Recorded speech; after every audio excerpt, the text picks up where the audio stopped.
akan menjemput paksa Rizik Syihab jika mangkir pada panggilan ketiga. Kami menghimbau kepada saudara MRS agar mematuhi hukum. Assalamualaikum warahmatullahi wabarakatuh. Berjumpa lagi kita di channel Jagat 7. Saudara sebangsa setanah air yang dirahmati Allah Subhanahu wa Ta'ala. Pada pertemuan kali ini kita akan membahas begitu sifat-sifat makar yang ada di dalam klan Ba'alwi, termasuk Imam Unyil ini. Seperti contoh ketika kita waktu itu Indonesia mengalami namanya pandemi COVID-19, di mana pemerintah menghimbau, pemerintah memberikan aturan, ada jam malam, social distancing, ya, ada pembatasan masyarakat, tidak boleh berkerumun. Kemudian di bidang kegiatan keagamaan, kita tidak diperbolehkan pada waktu itu untuk berkerumun, ya, mengundang orang lebih dari satu, lebih dari dua, bahkan sampai ribuan. Kita tidak diperbolehkan oleh pemerintah. Itu aturan pemerintah dalam rangka upaya menangani COVID-19. Namun saudara sebangsa tanah air, saudara kita dari Ba'alawi ini ngeyel. Saudara kita dari imigran Yaman ini begitu ngeyelnya, dan terlihat dari sini bagaimana makarnya itu begitu masif. Makarnya itu tidak bisa diluruskan, sulit untuk diluruskan. Ini saudara kita dari Ba'alwi. Nah, juga saudara sebangsa setanah air bahwa klan Ba'alwi ini memang terputus nasabnya, bukan keturunan Kanjeng Nabi Muhammad, sangat jauh. Ba'alwi ini atau orang-orang Hadramaut, orang-orang Yaman ini, itu nasabnya itu tersambungnya kepada Nabi Nuh alaihi salatu wassalam. Tidak tersambung sama sekali kepada Kanjeng Nabi Muhammad SAW secara filologi. Nah, kemudian Nabi Muhammad itu keturunan Quraisy, bukan keturunannya Ba'alawi. Ya, keturunan Quraisy, langsung nasabnya nyambung ke Ismail. Nabi Ismail dan Nabi Ibrahim itu Kanjeng Nabi kita Muhammad SAW, Nabi akhir zaman. Nah, saudara sebangsa dan setanah air yang dirahmati Allah Subhanahu wa Ta'ala, dari berbagai rangkaian kejahatan-kejahatan, kesesatan-kesesatan, tentunya ini menjadi sebuah ladang dakwah kita bersama, yakni adalah dalam bab amar ma'ruf nahi mungkar, dalam memberantas segala kemungkaran-kemungkaran, termasuk yang dilakukan oleh yang ngakunya umat Islam tapi ajarannya begitu masif, menyimpang dan menyesatkan. Ya, baru kemarin saya update ya terkait umroh di Tarim, di mana ada orang mengatakan bahwa luhurnya, gurunya tidak pernah keluar kota Tarim. Lalu bagaimana makannya? Bagaimana ibadah wajibnya di rukun Islam, yaitu adalah haji ke Baitullah Mekah. Katanya keluar hanya ziarah ke makamnya Faqih Muqaddam dan ziarah ke makamnya Nabi Nuh.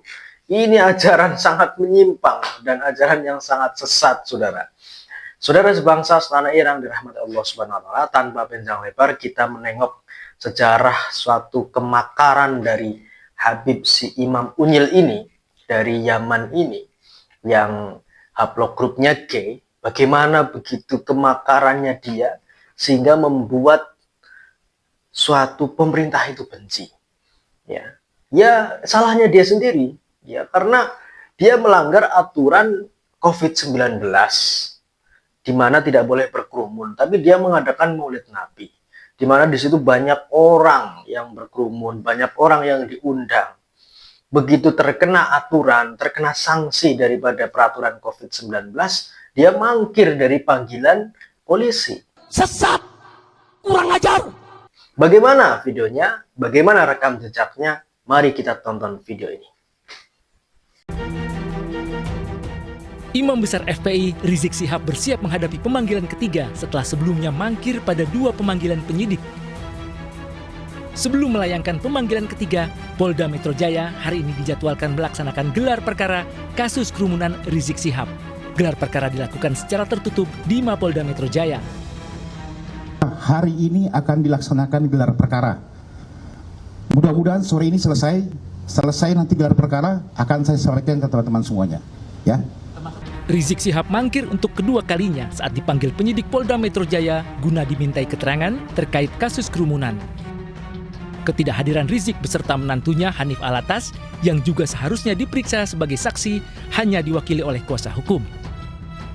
Menurut kuasa hukum Rizik Syihab, Aziz Yanuar, Rizik dalam kondisi sehat namun membutuhkan waktu istirahat karena masih dalam pemulihan. Begitu juga pada panggilan pertama 1 Desember lalu, Rizik Syihab mangkir dengan alasan kelelahan.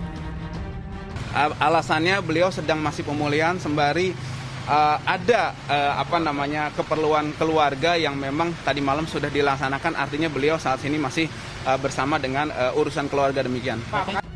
Kapolda Metro Jaya Irjen Polisi Fadil Imran menegaskan akan menjemput paksa Rizik Syihab jika mangkir pada panggilan ketiga. Kami menghimbau kepada saudara MRS agar mematuhi hukum, memenuhi panggilan penyidik dalam rangka pemeriksaan. Apabila saudara MRS tidak memenuhi panggilan, kami tim penyidik akan melakukan langkah-langkah penegakan hukum selanjutnya sesuai dengan ketentuan hukum yang berlaku. Rizik Syihab akan diperiksa penyidik Polda Metro Jaya terkait kasus kerumunan di Bandara Soekarno-Hatta Tangerang saat tiba di tanah air, serta saat acara Maulid Nabi Muhammad di Petamburan, Jakarta. Ya, saudara sebangsa setanah air yang dirahmati Allah Subhanahu wa Ta'ala. Dalam video itu tertera bahwa sejarah kelam, rekam jejak yang begitu biadab yang dilakukan oleh Glenn Baalwi Sesat! Kurang ajar! Terkait kemakarannya, di mana tidak mengetahui situasi bahwa pada masa itu masa yang benar-benar genting, masa yang harus kita taat kepada pemerintah demi kesehatan dan keselamatan keluarga kita. Ya, ini adalah masa COVID-19. Ulah yang begitu biadab dari Baalwi yang haplogrupnya G ini, Sesat! Kurang ajar! Itu sangat kita prihatin dan sangat kita benar-benar sangat gregetan ya melihat si Imam Unyil ini malah justru membuat suatu kerumunan. Rizik Syihab ini, saudara sebangsa setanah, ini baru tiba dari Mekah, dari dia kabur ke Arab ya karena urusan politik saat mesum bersama Firza Hussein, dia kabur kasus itu ke Arab Saudi dan gagal diperiksa oleh polisi. Begitu pulang ke Indonesia buat maulid. Begitu kurang ajarnya kan saudara sebangsa setanah air. Sesat! Kurang ajar! Buat maulid pada waktu COVID. Ya terkena sanksi dong. Dan juga aparat mengatakan akan menindak tegas bila mangkir dari panggilan polisi yang selanjutnya.